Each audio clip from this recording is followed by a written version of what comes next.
Yo, what's going on, everyone? We are back with another reaction video. Thank you so much for stopping by today. It means a lot. Today, we will be checking out top 20 hilarious game show bloopers. Please like, comment, subscribe, turn all post notifications on. I'm not wasting no more of your time. Let's go ahead and check this out, man. Welcome to Watch Mojo UK. Today we're counting down our picks for the top 20 bloopers on British game shows. Okay. An anagram. Farting. Number 20, a bit rude, countdown. When watching Countdown, there's often a word that's on everyone's mind, but neither contestant has the guts to step in. Cue Dave. And a final, good N. When a certain self-pleasurer insult was clearly on the board, he just goes and says it with full confidence. I've got a 6. Okay, what's yours, Dave?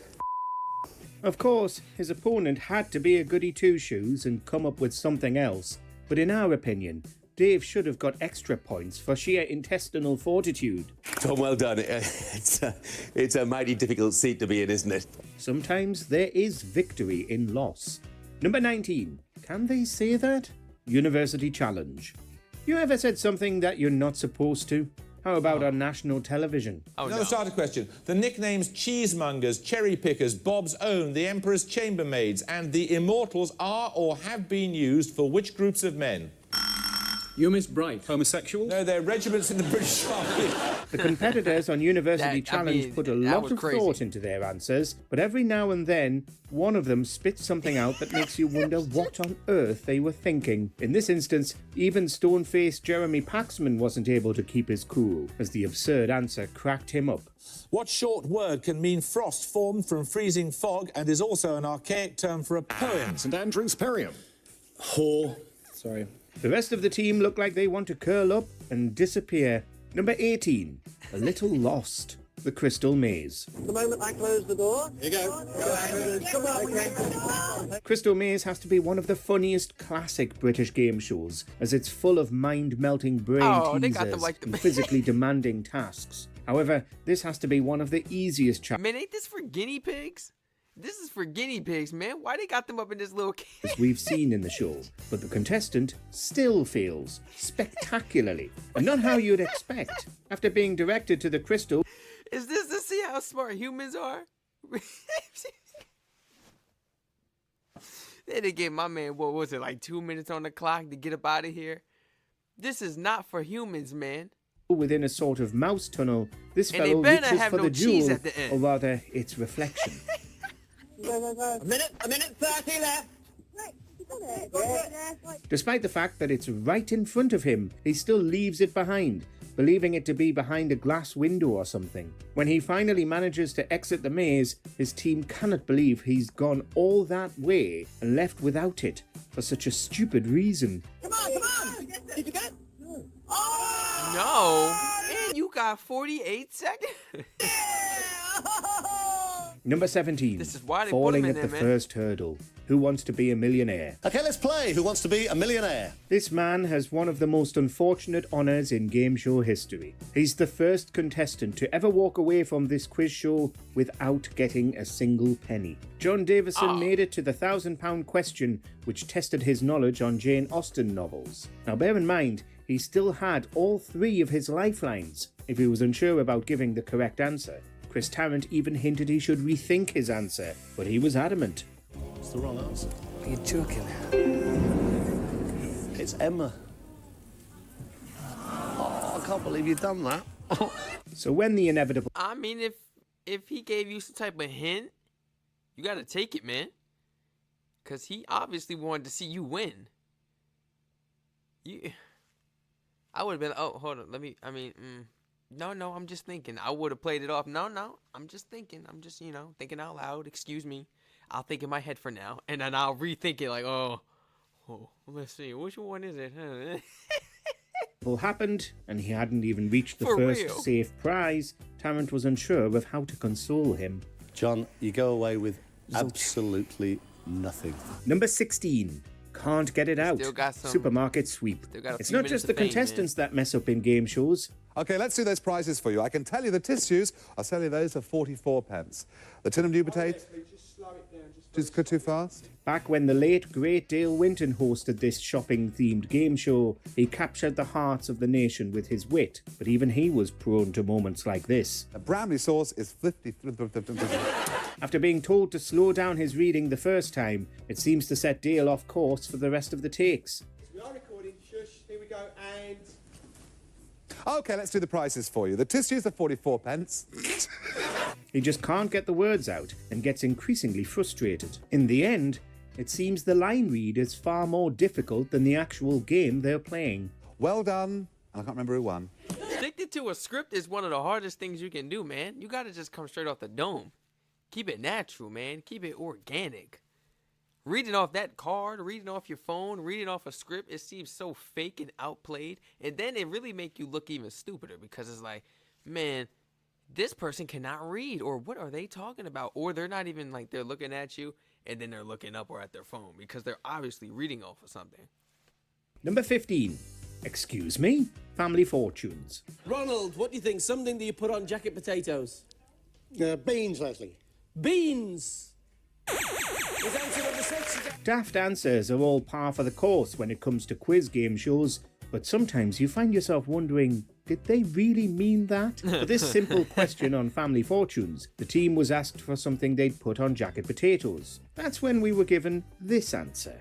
OK, Ray, need your answer. Jam, we'll say. Les Dennis can barely hide his reaction. It's a strange combination of cringing and perhaps rage. Would you have that on your potatoes? If so, what on earth is wrong with you? They're speaking about Coming to your house for tea, Ray. not worldwide. Number 14. They need to refer So to immature. worldwide. Tenable. Not their taste Warwick buds, Davies is a professional, but even he can't hold back when it comes to this classic gaff. Uranus or Uranus? I think Uranus is the American pronunciation. Okay. We're going to go with Uranus. Hey, what you trying to say, man? What you trying to say, man? Because I knew it was Uranus. What you trying to say? Like a school kid. At first, he seems to be able to say the planet's name correctly, but once he fixates on it, he just can't get the line right. You said Uranus. Is Uranus up there? It soon becomes a Herculean task to get through such a simple sentence. Hang on. So, seriously. We're looking for...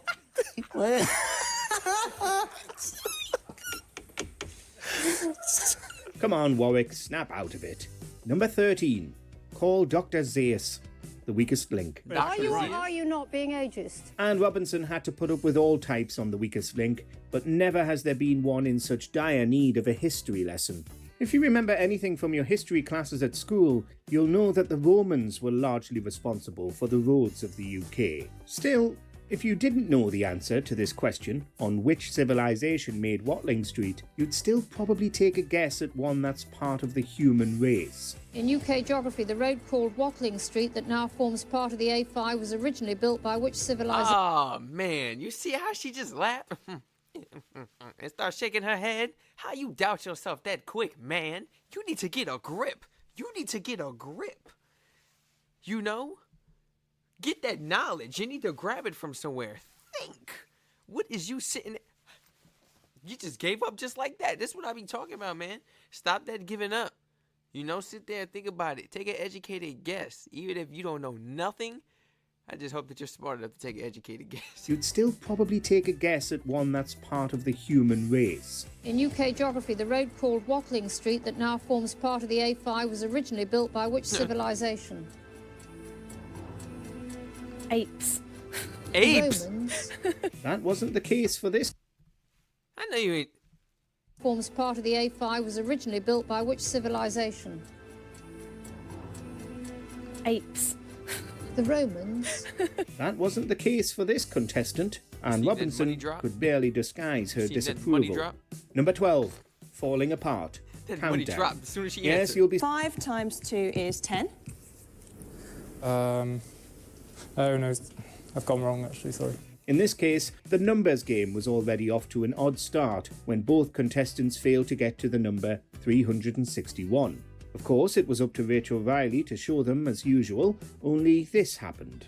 Times 7 is 28, and then 100 minus 28 is 72.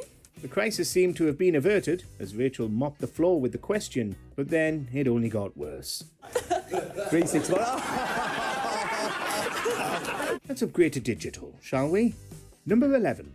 A rough tumble. The Crystal Maze. If you drop that crystal in the water, it's all over, isn't it? We can't resist a bit more Crystal Maze. This one is really hard to watch though. This time around, the guest had a simple task of walking over a pipe, grabbing a stick and pulling down a cage containing the crystal. Made the wall, that's pretty good. Hold on.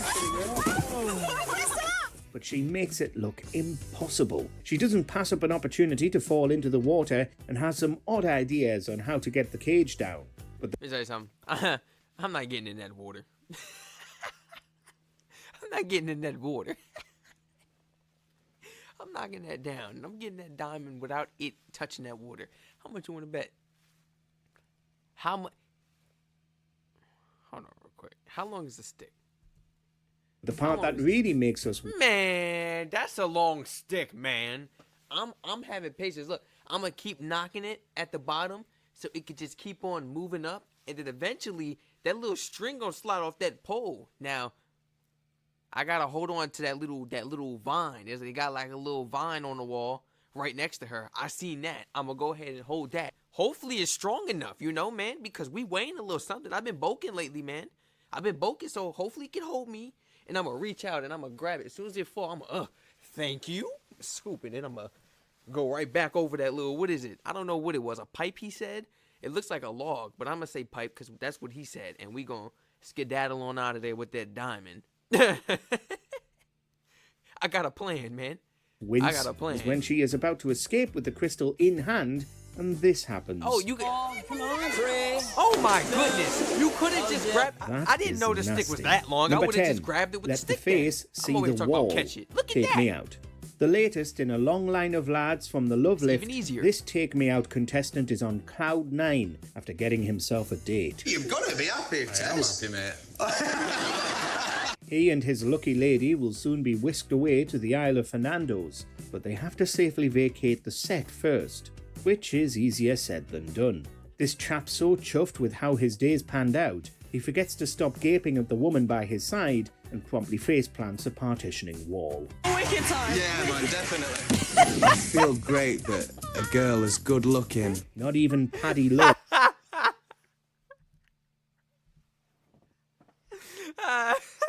His side and promptly faceplants a partitioning wall. Wicked time. Yeah, man, definitely. I feel great that This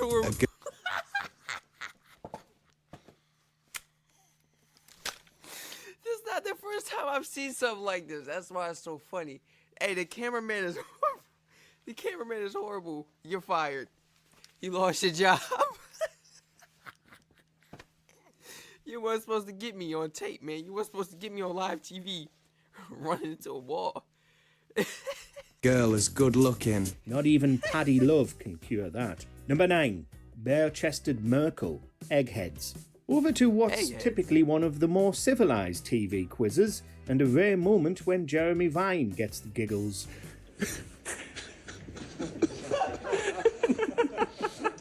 This ordinarily composed presenter of Eggheads is pitching a question concerning topless world leaders, but the first of the potential answers leaves him laughing away in tears.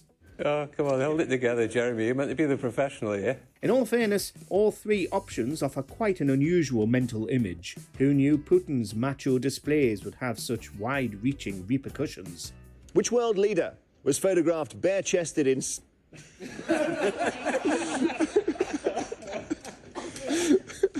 Let's just take a moment here. Number 8.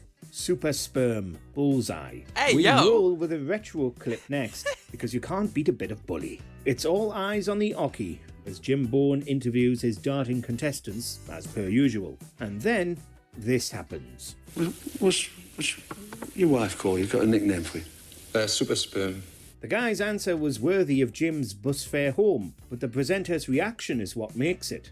That's not on the bloody card, that. Because why not throw in a few swear words for good measure? Glancing at his card, it's a definite case of here's what you should have said. We'll cut this bit, bollocks. Number 7.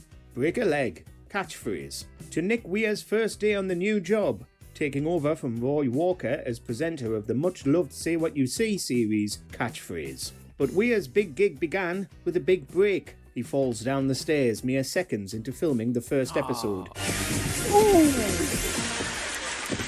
be all right. And spends the rest of the series ambling around on crutches. Not ideal. No, I've really hurt myself.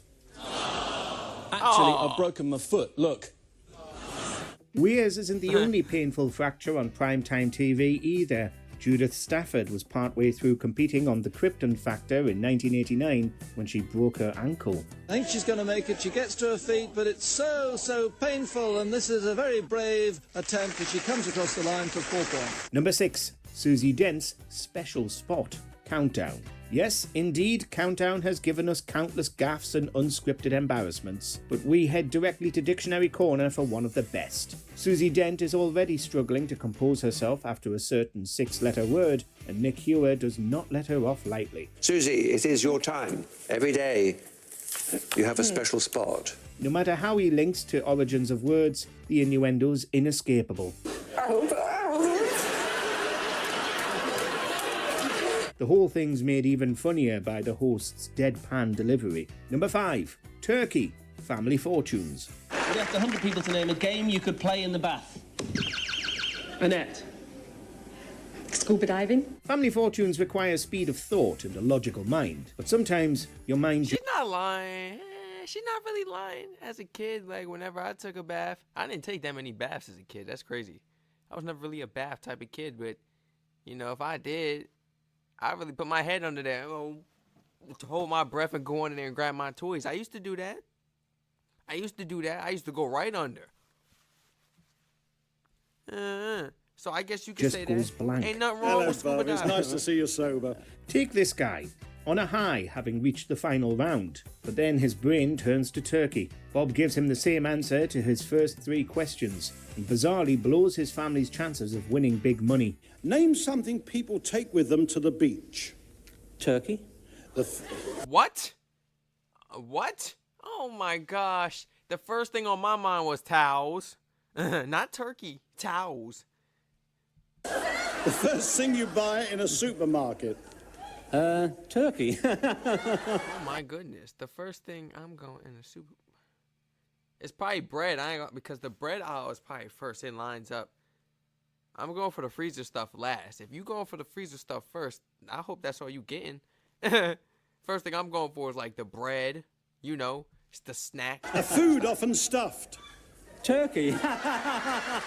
It's a comic capitulation, best served with veg and You gravy. got too much turkey on your mind, man. You've got a chance here of making £1,000 and 2 weeks. 2 weeks in Turkey. Number 4, Yeah, the empty he box. got too much turkey on Deal his or no mind. deal. Welcome to the Dream Factory, where Noel Edmonds, his players, and his pilgrims have $250,000 in their sights. Deal or No Deal proved massively popular in the late 2000s, as players aimed to beat the banker by opening boxes filled with cash sums. But the familiar format fell to pieces when one contestant revealed an empty container. Cue a sharp intake of breath, and Noel heading backstage as the tension increased. Never ever happened before. We've got a camera. It's happened Before the today.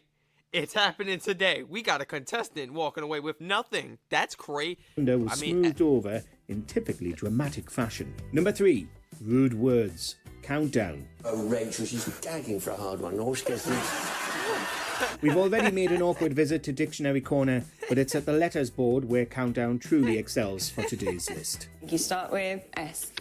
And another. L. And a vowel. Okay. U. You. And a consonant. Okay. T. That's crazy. Okay.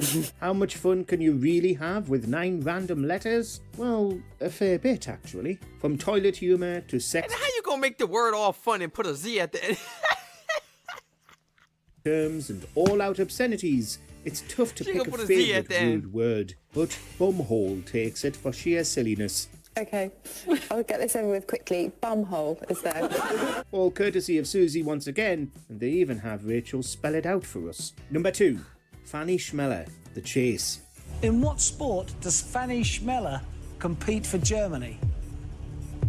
A, swimming, B, show jumping, or C, skiing? For the most part, the chase is prime cut quizzing, but Bradley Walsh does lose his composure now and again. Special mention for the contestant who broke her chair before breaking wind. Just destroying the set. 6,000 pounds up, hey! But the famous Fanny Schmeller is today's runner-up. Bradley reads the name, but barely makes it through the next few minutes. Even the governess, Anne Hegarty, gives in eventually. We're gonna make a rule now, never to say a name again. He did offer an apology to the former Olympic skier sometime afterwards, but this clip will likely never be forgotten. I'd be straight down the court in the morning if that was my name. Before we begin, we publish new content every day. Let's just hope he wasn't watching the show, man, for real. That's messed up. That's on the live TV, too. You gotta give that man an apology. Give that man an apology. Number 1. Snake Charmer. Snake Charmer. Catchphrase. Please take a square. On the right. 5 seconds. Here we go. Who else but Roy Walker to see us out with this classic clip? The bonus catchphrase is a simple idea. Pick a square, reveal more of the picture. But here, we see how that concept can cause chaos. With every square removed, the image gets increasingly risque. Here we go.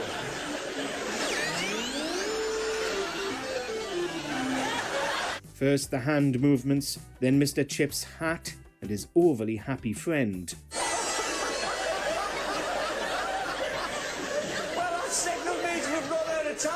The audience are in fits, but Roy does a sterling job of keeping it together until it's finally solved. Snake Charmer. Which game show would you most like to appear on? That Let us one was know crazy. in the comments. Nah, that one was crazy. No, the Snake Charmer one was crazy. If you guys enjoyed this video, please let me know in the comments down below what you guys thought. I had to put my headphones up here, man. Ugh. Please like, comment, subscribe, turn all post notifications on. Thank you so much for stopping by today, man. The love and support really means a lot to me. It really does. We are this close to 4,000 subscribers, and I know we gonna hit it fast. Oh, we gonna hit it fast. We gonna hit it. Thank you so much for stopping by once again. I'll see you guys in the next video. Stay safe. Please continue to spam my comment section with more of these videos to react to. Feel free to go to the recommendation link down below in my description if you guys want to go ahead and recommend some more videos.